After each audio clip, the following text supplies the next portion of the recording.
Hi, we're going to solve the following exercise. What is the energy of radiation of frequency 5.36 times 10 to the 14th inverse second? A in joule per photon, B in kilojoule per mole. So we're going to begin with A. And in order to solve this exercise, we're going to use the equation E, the energy, equals H, which is Planck's constant, times nu, which is the frequency. So Planck's constant equals 6.626 times 10 to the negative 34 joule times second.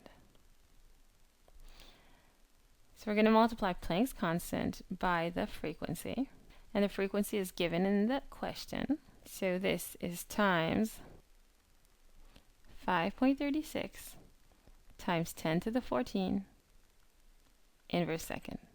So we can see that second and inverse second cancel out. Just going to cancel those out. And this equals 3.55 times 10 to the negative 19 joule. Now, this calculation was actually done for one photon, and therefore this is joule per photon. And that's our answer for A.